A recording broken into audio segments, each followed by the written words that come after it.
Bonjour à tous, merci de nous suivre pour ce flash d'information. Le ministre d'État, ministre de la Défense, Téné Birahima Ouattara, par ailleurs président du conseil régional du Tchologo, a procédé en compagnie du ministre de l'Emploi et de la Protection sociale, Adama Camara, à l'ouverture à Ferkessé-Dougou du centre d'enrôlement et de production de cartes CMU, couverture maladie universelle de la région du Tchologo.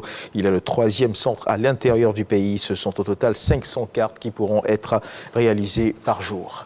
3 km de route pour Bonois et 5 km pour Aboisseau. Les travaux de bitumage des routes de ces deux villes ont été lancés par le président du conseil régional Aka Awele. Les coûts sont estimés respectivement à 2,7 milliards de francs CFA pour Bonois et 4,7 milliards de francs CFA pour la ville d'Aboisseau. L'État de Côte d'Ivoire est l'unique bailleur. Notons également que pour le lancement de ces travaux, les populations se sont mobilisées massivement pour exprimer leur reconnaissance au chef de l'État, Didier Nguessan.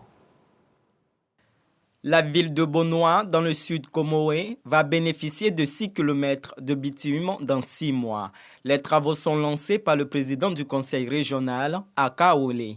Sont concernés la principale artère qui part du nouveau marché de Bonois à l'hôpital général et celle reliant le stade municipal à la gare de taxi Kodjoboué. Nous adressons nos plus vifs remerciements et notre gratitude au président de la République, son Excellence Alassane Ouattara, pour l'amélioration du cadre de vie des populations actuelles et à venir. Nous souhaitons qu'il continue à poser sur Bonois, poumon économique du Sud Comoé, un regard particulier. Les travaux vont coûter 2,8 milliards de francs CFA, entièrement financés par l'État de Côte d'Ivoire.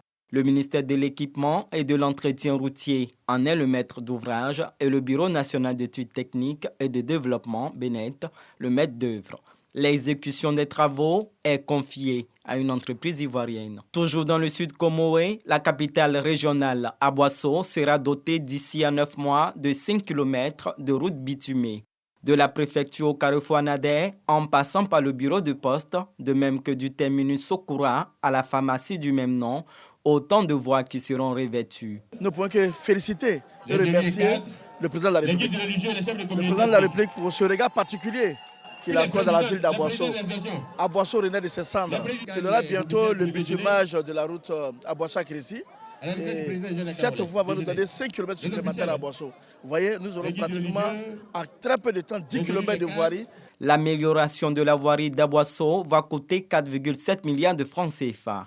Le président du conseil régional se félicite de ces travaux. Sous le mandat du président Alassane Ouattara, notre région, le chef de région Aboisseau, est pratiquement entré dans le développement. C'est véritablement la renaissance de cette région qui est riche de son histoire. Merci au président Alassane Ouattara. En juillet dernier, le Sud Comoé a lancé le programme de reprofilage de 240 km de route. Ces travaux, ralentis par la saison des pluies, selon Aka Awele, vont reprendre incessamment. Et dans l'actualité internationale sur la situation au Niger, sachez qu'une mission exclusivement onusienne est arrivée à Niamey en milieu d'après-midi, hier vendredi, avec le représentant spécial du secrétaire général pour l'Afrique de l'Ouest et le Sahel.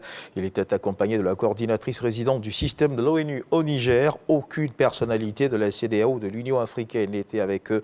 Et selon les informations de nos confrères de RFI, la mission a été reçue à la primature par le Premier ministre nommé par la junte, entouré des ministres de la Défense et de l'Intérieur. La mission de l'ONU est encore à Niamey et on apprend qu'elle va poursuivre ses rencontres ce samedi.